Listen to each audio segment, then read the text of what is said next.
Hello everybody and welcome to my new Realm of the Mad God video. Today I'll be discussing a little idea I shared it on the Reddit a little bit ago, but my idea was to add basically another set of rings to go alongside the Deca as improvements to the T6 Unbound rings. So I proposed the idea that we create another set of rings like the Ring of Decades, which is basically an upgraded T6 HP ring, but for all the others. So basically a T7 Def ring, a T7 Dex ring, and so on. Now, for a start, no offense to anyone who really liked these ring designs, but I never really found them all that pretty alongside other items. For example, when I put on this UB HP, its sprite really sticks out like a sore thumb in my set. I really wish there was like another tier of rings alongside Deca that just looked good. That, and we need rings better than tier 6 anyway. So for example, all these rings here, they're good at what they're meant to do, but there's one common factor among all of them, and that's they're easily beat out by almost any untiered ring that gives the same stats. Like UB Attack and UB Dex are both beaten out by Crown, Potato, and Exalted Horn. And a miserable 10 vid. What the heck are you supposed to do with that? So my dumb idea was, hey, Deca added a new tier to the UBHP ring, why not do that with all the others? And so I spent a little too much time in Ace of Pride making sprites of rings, and this is what I have. Each ring sampled the same palette from the Deca, so they all look a little similar, and they even have similar shapes. But each one of my new sprites either has a new gem adorning it or a new form, so it's not mistakable with the Deca. I'll cover each ring one by one as I go through the stats in order. This includes talking about the Deca and its relative scaling, so that way you can get a better grasp of what I'm trying to do with my other rings. First off is the old reliable and always present Ring of Decades. Plus 190 HP and being tradable makes it one of the best currencies in the game. The mild difference between this ring and UBHP alongside its real rarity makes it one of the most sought after items in all of RotMG. These things can go for up to 3 UBHP on RealmI. They give 190 HP, which is just 10 more than the UBHP, and can only be found in the depths of the fungal caverns or crystal caverns by breaking crystals. The drop chances from the crystals are so incredibly rare that the only way to reliably obtain one is by trading with another player. Be sure to remember all these aspects because I will bring them up later on. We're getting to my rings now, and first of those is the Ring of Empowerment. It gives 190 MP, which is 10 more than the UB MP ring, and is a rare drop from the switches in the Shatters. Much like the Deca ring, this is designed to reward players for going through the dungeon faster, albeit even if the reward is kind of lame. The additional 10 MP might be useless to most classes, but for classes like Knight and Assassin, that 10 mana could be the difference between another lob, another stun, or another armor break. So from a pure debuffing support loadout, this might be the ring for you. Also, if I could switch the drop locations with this and the actual real Deca, I probably would, because I think that this ring much better fits the Shatters, especially considering that's where it used to spawn in the first place. And with the upcoming Shatters rework, I think it would be a really fun and nice way to commemorate Deca. But this is what I'm gonna have to do for now, since Deca still drops in Crystal Caverns. It is what it is. Next up is the Ring of Malevolence. This ring gives plus 12 attack, which I'll get back to in a moment, and drops from the Lost Sentry, Malice, the Marble Colossus, and the Void Entity. These drop locations might sound a bit weird and deviate a bit from the pattern, but to me it's justified, as killing all three of these bosses are crucial steps to getting to the Void Entity themselves. So it felt fitting to give the bosses with the most Void presence at the moment in the Lost Halls, it just felt fitting. As for the 12 attack, you may notice it deviates a little bit from the scaling from UBHP to Deca. So technically a plus 11 instead of a plus 12 would be more fitting.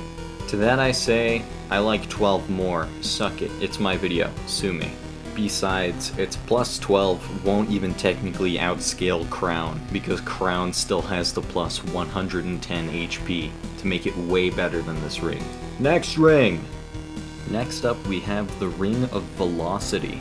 With a massive plus 12 speed, you will be zooming across the map at light speed.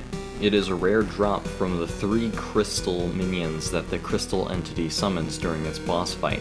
It might be a bit odd to have them drop it, but since the crystal entity drops the crystal mist, I figured the speed ring would better fit with them instead. Honestly, most of the time having a high speed is more of a detriment in endgame dungeons. However, when you're grinding things like pots in lower dungeons, it can be very tedious to constantly rush them at a slow speed. So there's no real, game-breaking benefit here. It's just a novel item that makes you fast. Next up on the chopping block is the Ring of Brimstone, granting 12 dexterity on equip, which are not stats to scoff at. It drops from the Killer Bee Queen, the Beekeeper, and the 3 Behemoths. Although I don't think it's fitting for them to receive such a great ring drop, I think making it extremely rare would be fitting.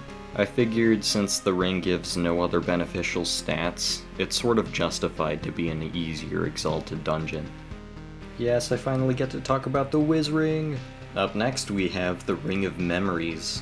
So the stats I'm about to drop might sound a bit weird. I just told you about 3 different rings following the same stat motif, but these are going to be really different.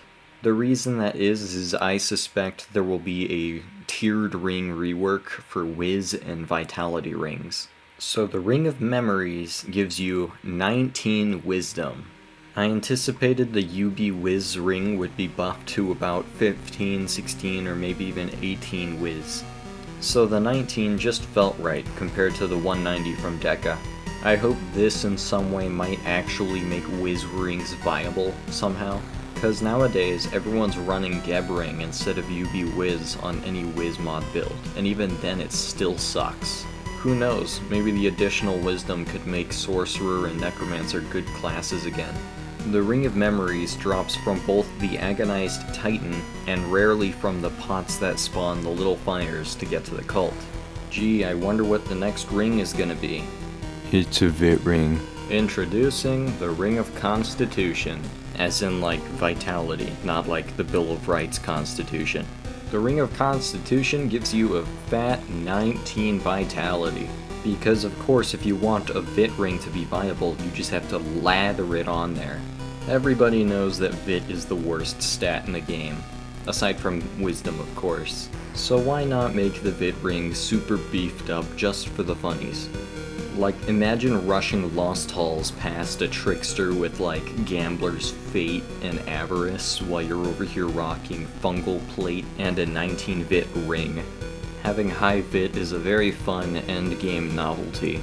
Having maxed Vit hardly ever pays off, but when it does, it's funny. Therefore, I believe my 19 Vit ring is now justified. I'll take my internet points now. Anyways, the ring drops from Crystal Worm Mother, Crystal Worm Father, and the Crystal Entity. And for those of you wondering why I'm sticking so many freaking rings in the Crystal Cavern, come on, everybody hates the Crystal Cavern. The least we could do is make it worth their while with the 19 Vit ring.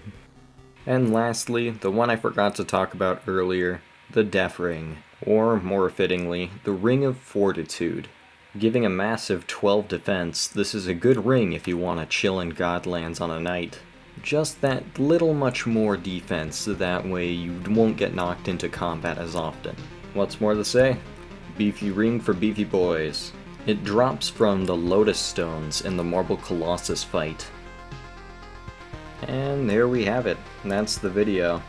There's a bit more, albeit a little outdated information in the Reddit thread, including lore and descriptions and other stuff. There's also a few people who commented on the Reddit thread who were very helpful and provided some really good ideas. So be sure to check that out if you want to fill in any of the gaps. But for now, that's it.